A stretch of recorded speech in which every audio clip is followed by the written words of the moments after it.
importancia o cuál es el objeto que persigue las citas. Al final terminamos lo de la bibliografía también. Entonces vamos a continuar. El día de hoy ya vamos a caer a lo que son los métodos de investigación aplicados directamente a lo que es la ciencia jurídica, porque recuerden que la clase está centrada más allá de aquellos métodos de investigación general que ustedes han visto, se centra más en la investigación desde el punto de vista jurídico. Y vamos a iniciar con esta primera diapositiva que, como ustedes podrán observar, nos dice que el derecho es una ciencia compleja que rechaza en general opciones metódicas únicas y excluyentes. Y en consecuencia, al momento que nosotros investigamos y al construir cuál va a ser nuestro objeto de investigación, vamos a ir viendo que entonces nosotros tenemos que ver diversas ópticas metodológicas que al final se van a ir describiendo de forma sumaria. Y vamos a ir viendo que esa unidad temática se van a ir a destacar una serie de formalismos jurídicos y las distintas visiones sociojurídicas que nosotros tengamos de nuestra aplicación, de nuestra investigación y de la aplicación de lo que son las normas a los temas específicos y entre ellos inclusive lo que es los derechos económicos, sociales y culturales. ¿Y por qué ven que se hace mucha hincapié en los DESCA? Em, los DESCA son los derechos económicos, sociales, culturales y ambientales, porque en un pasado, ahorita son uno creo que en el mundo del derecho son uno de los derechos que más se estudian. Déjenme que hay micrófonos activos.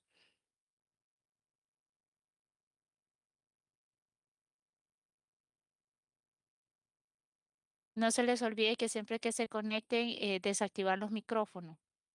Ok. En un pasado, si ustedes recordarán, bueno, también chiquis, la verdad.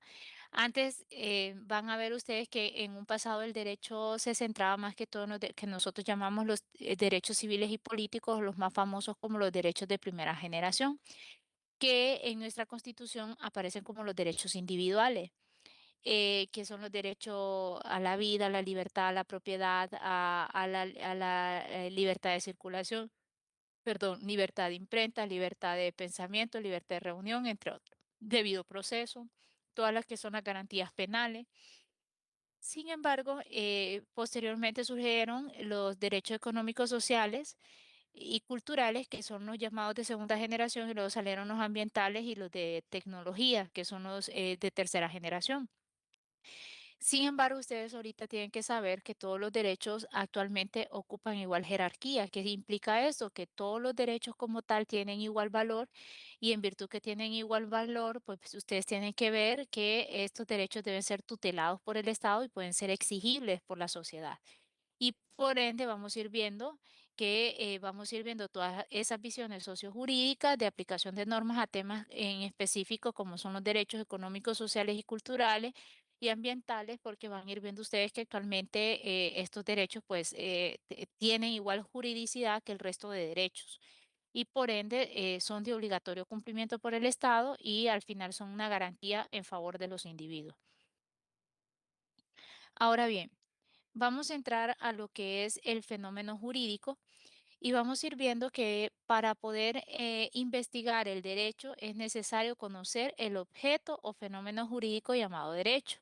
Por ello, ontológicamente el derecho comprende a tres clases o tipos de conocimiento. Vamos a arrancar por aquí. Como ustedes pueden observar, nos dice que el primer tipo de conocimiento del cual nosotros vamos a obtener es el conocimiento empírico. Hablamos de los fenómenos jurídicos, ¿verdad? ¿Y qué implica este conocimiento empírico, jóvenes? Lo primero que ustedes se tienen que centrar, que cuando hablamos del conocimiento empírico, lo que vamos a hacer es que nos vamos a centrar en los fenómenos u objetos legales que nosotros observamos, como pueden oír, observamos a través de los sentidos. A eso se refiere cuando hablamos del conocimiento empírico en el derecho. Es decir, yo voy a estudiar todos los fenómenos u objetos legales o jurídicos a través de la observación, a través de los sentidos. ¿Qué ejemplo les puedo poner aquí para que puedan ver? Eh, esto lo pueden poner como ejemplo, lo que podemos ver es, por ejemplo, supongan que ustedes quieren investigar sobre los privados de libertad. Entonces, ¿qué sucede cuando queremos es investigar sobre los privados de libertad? Entonces, pueda que ustedes decidan ir a visitar un centro penitenciario de Honduras, póngale que diga las condiciones de los privados de libertad en Honduras o cuál es la problemática de los privados de libertad en Honduras. Entonces, venga, su tesis sea esa o su trabajo de investigación sobre los problemas de los privados de libertad en Honduras o lo limitan más. La crisis es de hacinamiento en las cárceles de Honduras. Póngale que nos vamos ahí de un solo. Entonces, ¿qué hacen ustedes para poder comprobar o para poder tener ese conocimiento empírico sobre cuáles las condiciones de hacinamiento de los privados de libertad en Honduras? Pues ustedes van a tener que ir a visitar las cárceles de Honduras o los centros penitenciarios. Y en base a eso, pues ustedes van a ir observando. Van a observar, por ejemplo, con ver cuál es el espacio establecido, por ejemplo, para el esparcimiento social. Van a ver cuáles son las instalaciones, por ejemplo, para el descanso. Van a observar si estos tienen, por ejemplo, cuáles son los espacios recreativos, si hay espacios, por ejemplo, educativos, y además de verlos, ver las condiciones, si esos espacios sí o no, por ejemplo, están en condiciones de hacinamiento o hay sobrepoblación. O supónganse que ustedes quieren ver, estudiar sobre su situación en forma general. Entonces ustedes van, si ya nos vamos así sobre la situación de los privados de libertad en Honduras, por ejemplo, ya entonces ustedes se centran y dicen, ¿cuál es el tipo de alimentación? Sí, ¿cuál es el tipo, por ejemplo, cómo están separados? Si están por alta peligrosidad o se están separados los procesados de los condenados, o en el caso que es un secreto a voces, que los privados de libertad ustedes van a ir viendo que inclusive aquí, para evitar que hayan esas tragedias de vida humana, ustedes van a ver, si algún día han ido, se van a dar cuenta que los centros penitenciarios en Honduras inclusive están separados hasta por la afinidad de los grupos a los cuales pertenecen. Y en este sentido, pues eso es lo que ustedes están observando de los privados de libertad, por ejemplo, lo están observando directamente a través de sus sentidos cuando acuden a ver cuál es la vida que tienen ellos en los centros penitenciarios. Por otro lado, podríamos ver cuál es la relación que existe entre la delincuencia y el narcotráfico. Poder llegar y ver de qué manera, por ejemplo, puede afectar la delincuencia en la vinculación con el narcotráfico, por ejemplo, los asesinatos, el robo, el hurto, la extorsión, todo esto, si están vinculados o no, o de qué forma, por ejemplo, se hace el narcomenudeo, la gran escala, entre otras. Y de esta manera, pues ustedes pueden ir viendo. ¿Qué otra cuestión tienen que a mí aquí me gusta? Por ejemplo, ustedes han visto los cigarrillos en Honduras, las cajetillas, no las has visto. Sí, sí. ¿Qué observa usted Sí, en claro los que que sí. dijeron sí, cualquiera de ustedes que Sí. han visto en la cajetilla? La puede tener advertencia anuncios de los efectos que puede Ujú. tener el consumir dicho producto. Efectivamente, ahí voy. Eso es porque hay una normativa. Y aunque no lo crean, surgió por un problema jurídico. Si ustedes han sido observadores y han investigado, verán que creo que fue en Estados Unidos, que una persona fumó tanto cigarrillo que creo que le dio cáncer, creo que así estuvo el caso, y después terminó demandando a la empresa que producía el cigarro que él producía porque decía que él desconocía que ese producto podía generar cáncer. Entonces ustedes ven que a raíz de esa sentencia, esa demanda que la entabló una persona civil, terminó ganándole y le pagaron cualquier cantidad de millones. Entonces ustedes van viendo que ahora todas las empresas que producen los cigarrillos ponen advertencia para que ya tú decides si lo consumes o no. Si ustedes van viendo también en las comidas, han visto que las comidas ahora traen etiquetas. Sí, ¿Y de qué cuánto trae de contienen? azúcar y eso. Ajá. Ahora Contienen lo que contiene cada, por ejemplo, el azúcar, cuántos gramos y qué derivados tiene. para que ustedes vayan viendo eso, para que nosotros sepamos si hay cumplimiento o incumplimiento de las disposiciones estatales donde se nos tiene que señalar qué estamos consumiendo. De la única forma que nosotros lo podemos hacer es observando, yendo, tomar el producto y ver si contiene la etiqueta, porque la norma lo puede decir, pero en la práctica se da. Entonces, ven, eso es cuando nosotros observamos a través de nuestro sentido todos esos fenómenos u objetos legales o jurídicos que estamos analizando, que pretendemos investigar. Y así van a ir viendo, por ejemplo, para los que han seguido noticias, se darán cuenta que en México hace poco, hace recién, creo que fue con Claudia Sheinbaum, o no sé si fue con Claudia o fue con Andrés Manuel López Obrador, que todos los productos ahora está prohibido que esos productos, si ustedes van a comprar Fruit Loops, Kellogg's y todos esos, por ejemplo, Fruit Loops ya no puede tener el tucán, el otro ya no puede tener el tigre. El otro ya no puede tener todas las figuras que ustedes vieron, las prohibieron en México porque dijeron que al ser atractiva, los niños se llegan a guiar por ellos y dejan de consumir otros productos que son más, que son más sanos. Entonces, si ustedes ven, eso fue una de las prohibiciones recientes, por ejemplo, que ha hecho en México. ¿Cómo creen que podríamos observar? Pues yendo a los supermercados, yendo a todos los centros de distribución de estos productos para ver si efectivamente están cumpliendo con el etiquetado que exige la normativa. ¿Sí van viendo? Sí, Finalmente, el segundo tipo de conocimientos que vamos a ver cuando se estudia el derecho, pues vamos a ir viendo que tiene que ver con el conocimiento de tipo lógico formal.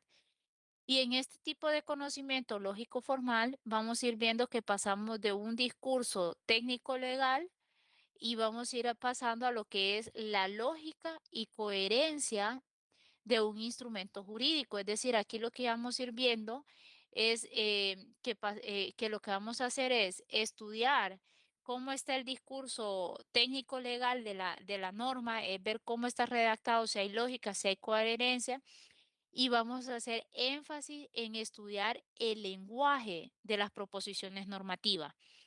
Es decir, lo que vamos a ir a hacer nosotros ya aquí es que analizamos la norma de cómo está escrita, cómo está su lenguaje, cuáles son sus proposiciones que hace la norma, ¿sí? Y por eso es que le llamamos el conocimiento técnico lógico formal, tipo lógico formal, perdón. ¿Y qué vamos a ver en esto? Aquí les puedo poner un ejemplo claro. Si ustedes se van a la norma constitucional, por ejemplo, a veces nos dice, Honduras es un estado de derecho, se rige por la justicia social. Si ustedes ven, la norma lo detalla, pero no nos lo define. ¿Sí? Entonces nosotros tenemos que ir a estudiar ese lenguaje técnico de qué quiere decir la norma. ¿Sí me van captando? Final, Sí, ok. Finalmente tenemos lo que es el conocimiento hermenéutico, que como yo les había dicho en clases anteriores, cuando hablamos del conocimiento hermenéutico, pues vamos a estudiar cómo se interpreta y aplica la norma. En pocas palabras, aquí vamos a ver las técnicas de la argumentación jurídica. Recuerden que cuando yo les hablaba de la hermenéutica, por ejemplo, les decía que lo que buscamos cuando interpretamos es buscar el sentido alcance de la norma y aplicarla al caso concreto. Entonces, por eso vemos cómo se interpreta y cómo se aplica la norma en un caso concreto. Y para que me puedan entender, va a ser que ustedes se dediquen solo a un conocimiento empírico, porque ven, esta visión tridimensional del fenómeno jurídico orienta a la persona que está investigando a optar por alguna de las tres miradas precedentes. Sin embargo, puede ser que nosotros hagamos un estudio o una investigación mezclando los tres tipos de conocimiento. Supongan lo que yo les estaba diciendo de los privados de libertad, la situación de las cárceles en Honduras. Ok, entonces, ¿cuál sería mi conocimiento empírico? El que yo me acuda y visite cada una de las cárceles, que yo pueda presenciar y escuchar de viva voz cuáles son las situaciones de estas personas, cómo se encuentran, qué es lo que dispone, ¿sí? Cuáles son los tratos, las condiciones. Y luego, ¿cuál sería mi conocimiento de tipo lógico formal? Pues ese conocimiento va a ser el estudio a través de qué? El Código Penal, Código Procesal Penal. Hay normativas sobre los centros penitenciarios, para eso se creó el Instituto Nacional Penitenciario, entonces tendría que ir a estudiar esa normativa y a su vez Recuerden que Honduras es suscriptor de tratados internacionales. Al ser suscriptor de tratados internacionales, verán ustedes que en los tratados internacionales se regula una serie de condiciones de cómo deben de ser las condiciones de las personas privadas de libertad. Entonces yo ahí vengo y ya hago un conocimiento del debe ser, ¿no? Y finalmente hago el conocimiento hermenéutico, que aquí, aunque ustedes no crean, ustedes se dieron cuenta de los incendios que existió en la cárcel de Comayagua y la de San Pedro Sula, que murieron más de 300 personas. Sí, yes, sí. Gracias. Lo siento, ya el clima está bien loco aquí en Tegucigalpa, ya me está pasando efecto. Bueno, como ustedes pudieron haber analizado, eh, para los que no sabían, el Estado de Honduras fue demandado internacionalmente. Y sobre esto ya se pronunció tanto la Comisión Interamericana como la Corte Interamericana. Entonces, en este caso, supongan ustedes como yo estoy hablando de la situación de las cárceles en Honduras, vengo yo y ya estudio ha sido la interpretación y cómo se aplicó por parte de la Corte las condiciones de los privados de libertad en Honduras en estos casos concretos, y ahí vamos a ver que el Estado de Honduras fue condenado, que se comprobó que hubo negligencia, que se comprobó que las cárceles de Honduras había hacinamiento, que no contaban con condiciones óptimas los privados de libertad, entre otras violaciones. Y entonces ustedes ven cómo ahí yo puedo amarrar una investigación haciendo todo este conocimiento, aplicando todo este tipo de conocimiento y todo este tipo de estudio. No sé si así queda más claro.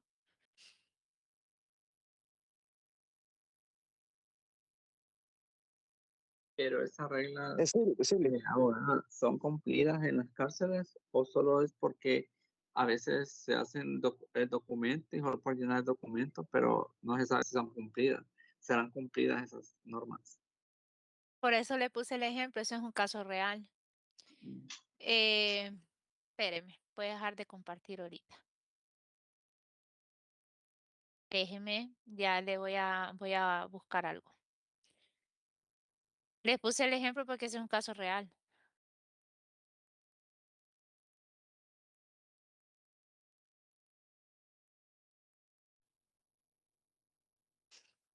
Por eso les puse ese así. ejemplo, porque tenemos la normativa, podríamos hacer una investigación de campo, pero también, mírenlo, Pacheco, Teruel y otros contra el Estado de Honduras.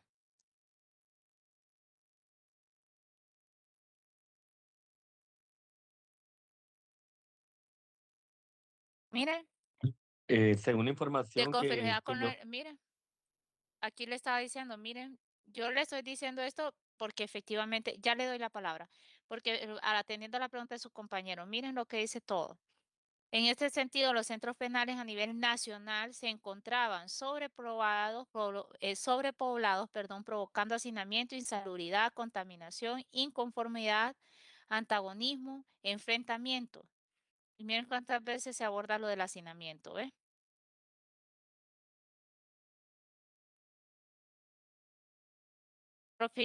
Proliferación de delitos, falta de personal idóneo y en cantidad proporcional a la población existente, falta de clasificación de internos y corrupción del personal penitenciario. Esta es una sentencia del cual el Estado de Honduras fue condenado. Miren, el hacinamiento constituye una violación a la integridad personal.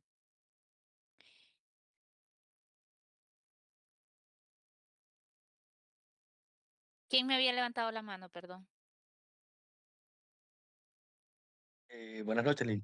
Referente a eso que estaba mencionando ahorita, ese ejemplo, tengo entendido, ¿verdad?, de que la Corte condenó al Estado de Honduras por dichas violaciones a la vida o la integridad de las personas, ¿verdad? Incluso el trato humano que recibían y que incluso ordenó indemnización, creo, a cada familia por lo que sucedió. Efectivamente, esa es la sentencia, Pacheco, Teruel y otro. No se vayan no les vaya a extrañar que en un futuro no muy lejano, de unos 10, 15 años, eh, hasta 20, podamos tener otro problema por la cárcel de mujeres de Támara, que recuerden cuántas mujeres murieron Y estas mujeres, aunque no lo haya hecho el Estado, recuerde que estaban en custodia del Estado cuando mataron y las incendiaron, las apuñalaron y de todo, otras reclusas a ellas, que se dio y que fue un escándalo reciente, ¿verdad? Hace como 3 años fue eso.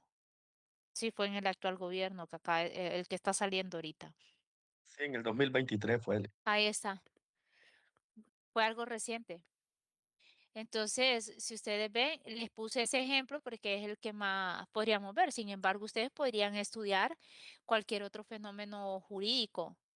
Por ejemplo, podrían investigar el debido proceso o cómo son las audiencias en el derecho penal, por así decirlo. O vaya, mucha gente critica el debido proceso en los juzgados laborales.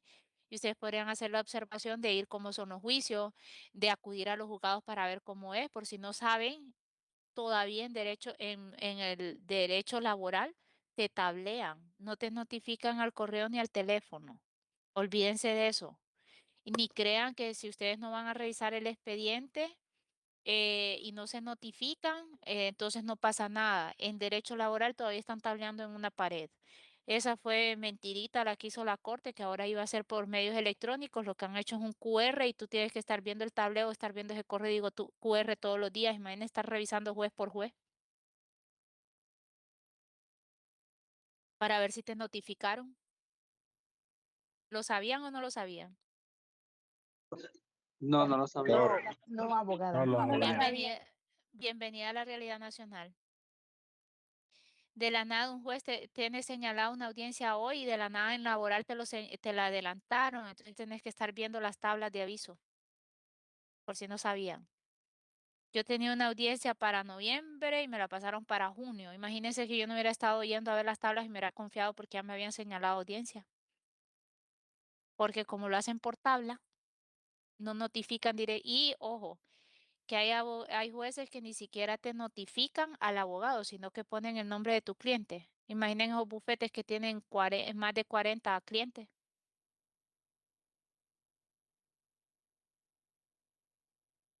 Bienvenida a la realidad nacional, jóvenes. Sí pierde el caso porque si es representante y así con las notificaciones pierde el caso. Sí, es algo bien delicado, pero esa es la realidad la que tenemos, se lo digo. Yo detesto los juzgados laborales, sin embargo, donde tengo trabajo en un juzgado laboral y me toca. Con decirles que se llama audiencia de juzgamiento en laboral, que es cuando te leen las sentencias, que no crean que se las leen, ¿verdad? No crean que es como otros juzgados que te llaman y te notifican la sentencia, te la leen ahí o por lo menos te llaman a notificártela. En laboral te ponen, te tablean y dice que hay audiencia de juzgamiento tal día y lo que hace es que el juez manda el expediente donde el secretario y vos tenés que estar yendo a preguntar, ya salió la sentencia, ya salió la sentencia. Y cuando ves que si te citaron a las 3 y no ha salido a las 4, entonces tienes que llamar al juez para ver si va a salir y te salen de que no. A mí me dictaban una sentencia el 4 de abril del año pasado y sigo esperando que me digan el nuevo señalamiento.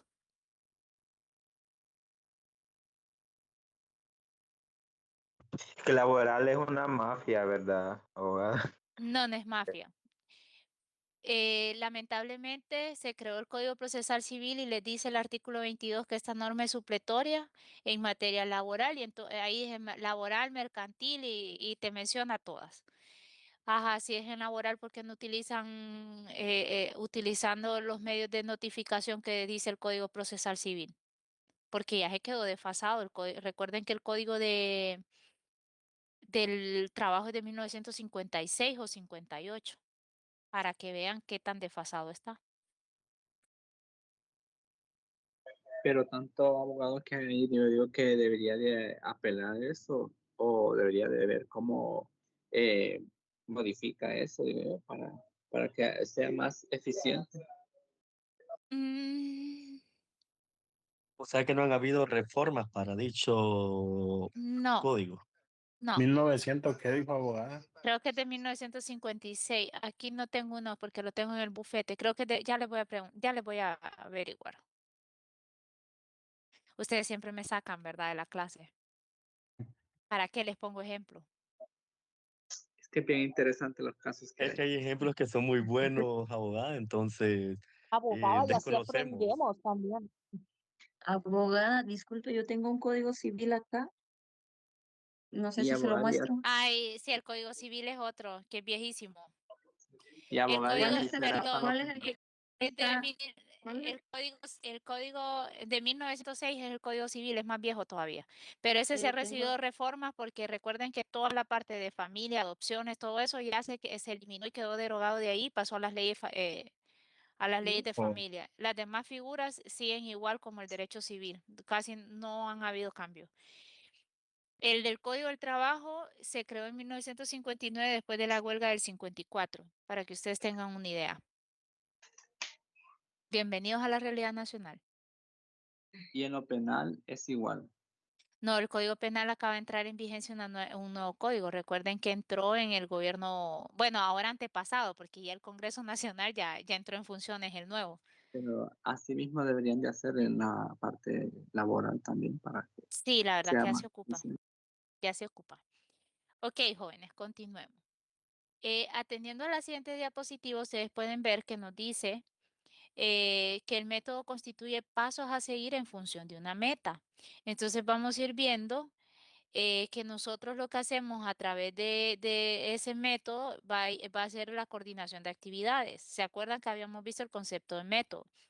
Mientras que la técnica va a ser el recurso operativo, es decir, cómo hago algo yo, cómo lo voy a hacer. A eso se refiere la técnica. El método son las etapas que yo debo seguir, la técnica es cómo voy a hacer algo.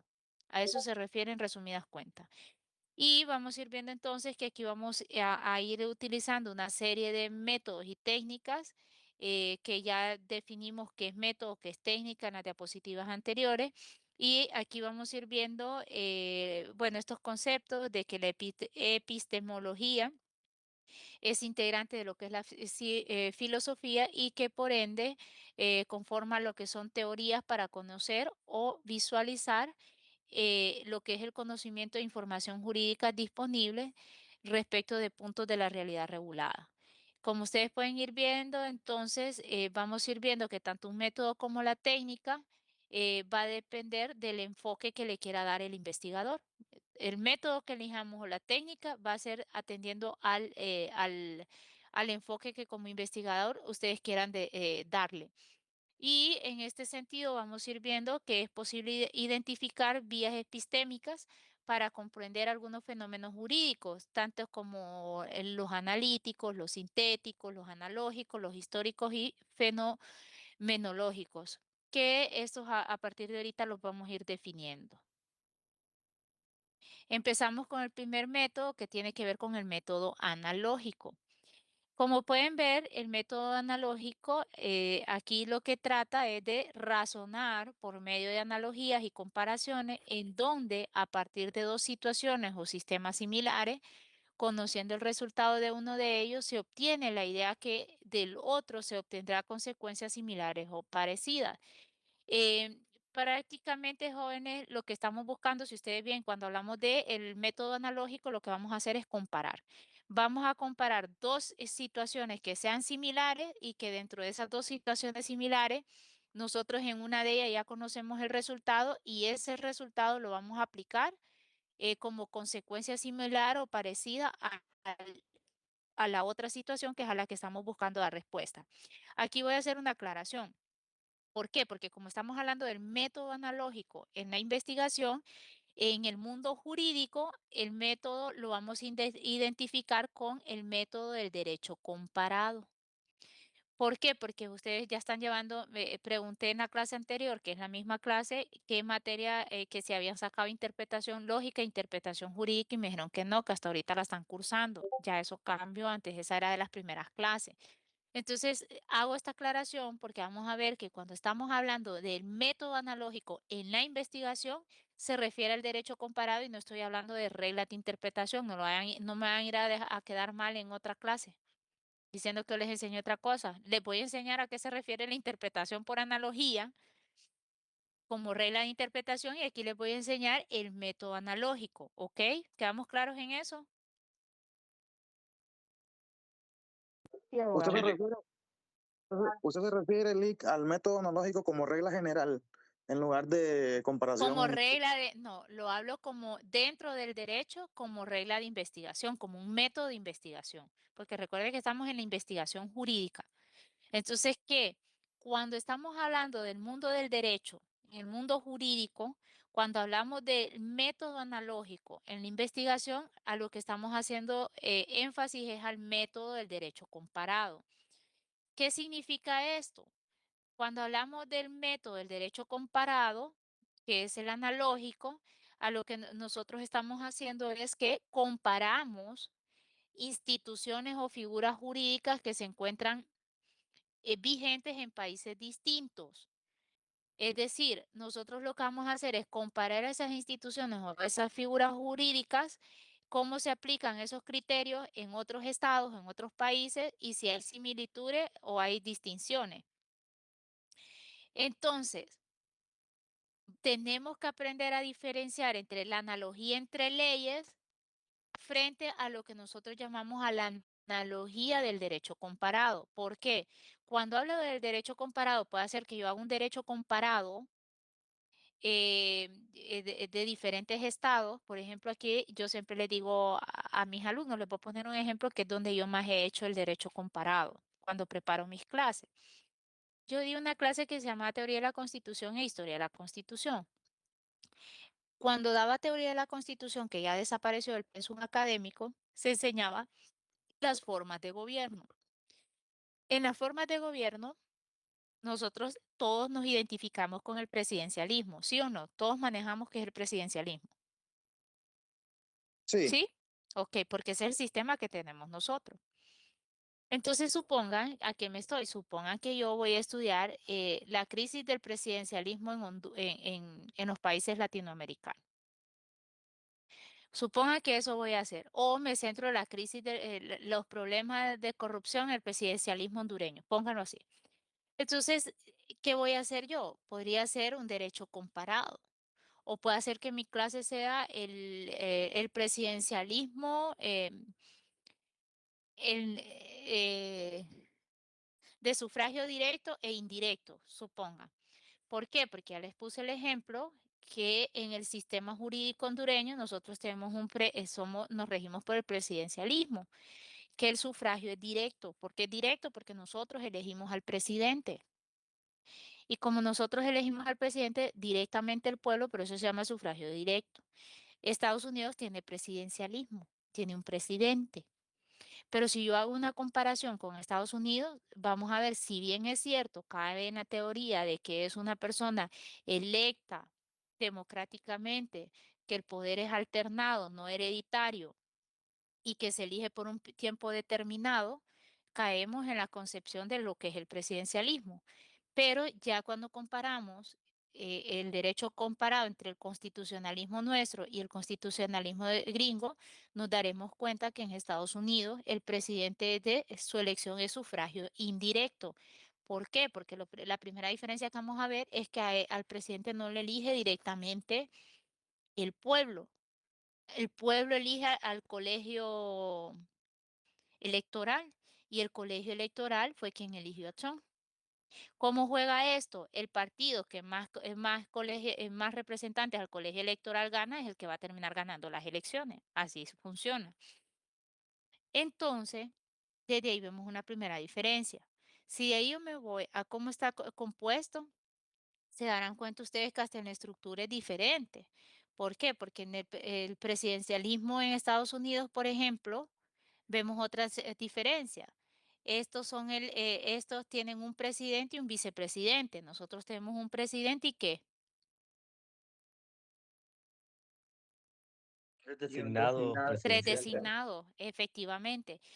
Otra diferencia que podríamos encontrar es que en Estados Unidos se permite la reelección por un periodo más, ya sea alterna o inmediatamente. En el caso nuestro no. Entonces ustedes van a ir viendo, eso es derecho comparado. ¿Sí? ¿Vamos bien? Les pongo Sí, otro ejemplo. Sí. Supongan que ustedes quieran diferenciar la monarquía parlamentaria de la monarquía semipresidencialista. ¿Cuáles van a ser las diferencias que van a encontrar? Van a encontrar que las dos tienen similitudes. Hay un monarca. que el puesto es hereditario. Pero ¿cuáles van a ser las diferencias que van a encontrar? Que en las monarquías semipresidencialistas hay un presidente. Ese presidente es electo por un sufragio electoral directo. Ya en la parlamentaria, como Inglaterra y España, encontrarán ustedes que el pueblo elige al parlamento. El parlamento es como decir el Congreso Nacional en Honduras. El parlamento es el poder legislativo. Y en este sistema parlamentario, por eso se llama parlamentario, quien elige al que sería el presidente, pero no lo correcto no es presidente, sino primer ministro, es el parlamento. El pueblo elige al parlamento y el parlamento elige al primer ministro. ¿Sí van viendo? Eso es derecho comparado. ¿Sí me entendieron? Perfectamente, Liz. Muchísimas gracias. Entonces, esos son ejemplos de cómo se hace de analogía de derecho comparado. Ahora bien, para explicarles la analogía de leyes, que era la que les decía, me acuerdan para explicárselas el lunes, ¿ok? ¿Tienen alguna duda hasta ahorita? No, Liz. Dijo que habían dos Buenas monarquías, noches, la abogado. Bueno, parlamentaria. ahí sí fue No, ahí fue un ejemplo que le puse. Está la Ok. monarquía semipresidencialista y para que ustedes me entiendan. Por ejemplo, puede haber sistemas monárquicos, pero no es lo mismo una monarquía parlamentaria semipresidencialista y una absolutista, ¿sí?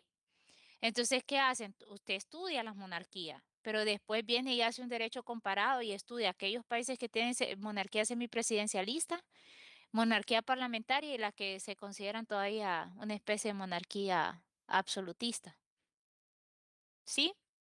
Y entonces usted las empieza a estudiar. ¿Qué es lo que está haciendo? Comparando. Eso es derecho comparado, porque si ustedes ven dónde encontramos reguladas las formas de gobierno, cómo los poderes del Estado, jóvenes de una nación, ¿dónde los En la encontramos? Constitución. Constitución. En su constitución, en los casos de que existan constituciones escritas o en las leyes de un Estado, ¿sí? Entonces, si ustedes ven, por eso se le llama derecho comparado. ¿Sí van viendo? Sí. Perdón, Liz, una Luego consulta. Sí. les voy a explicar lo que es la analogía de leyes.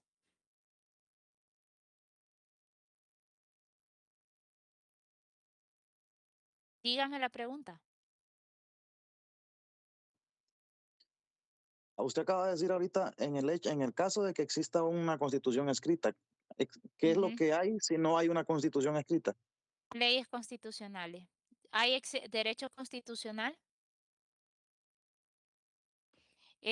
pero no tienen un texto constitucional unitario como lo tenemos nosotros. Lo que tienen son leyes constitucionales.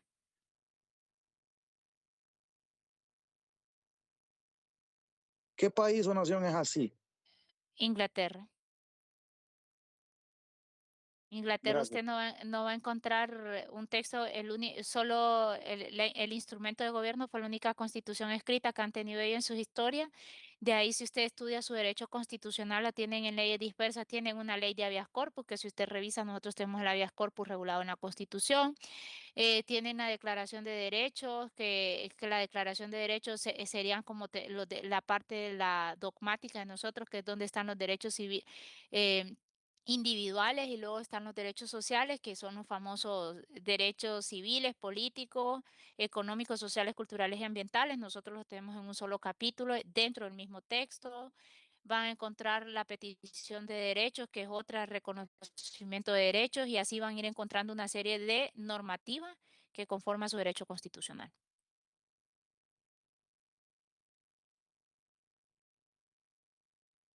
Sí, gracias, Liz. Ok, los dejo hasta ahí, jóvenes. Eso lo van a ver en derecho constitucional. Ya veo que cuando les meto temas me hacen más preguntas.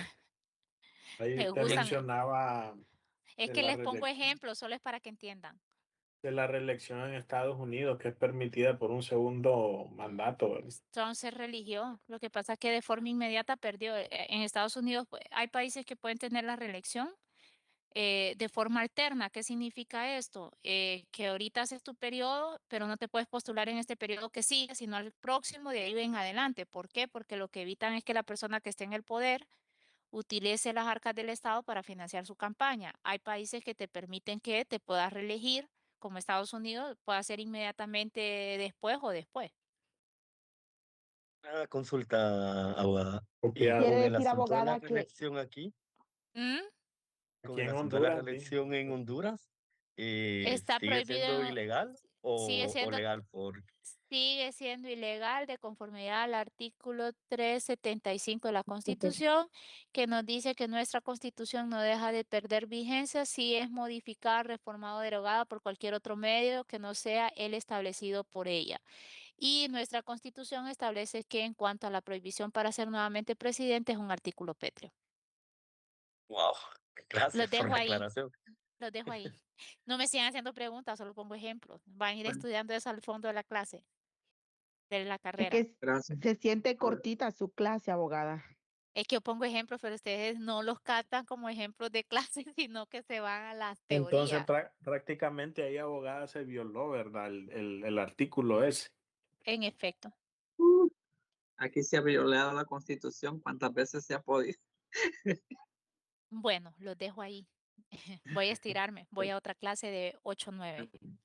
Gracias, Feliz Buenas noche, abogado. noches, jóvenes. Los Gracias, veo el abogada. lunes. abogada. Los veo el lunes. Gracias, abogada. Feliz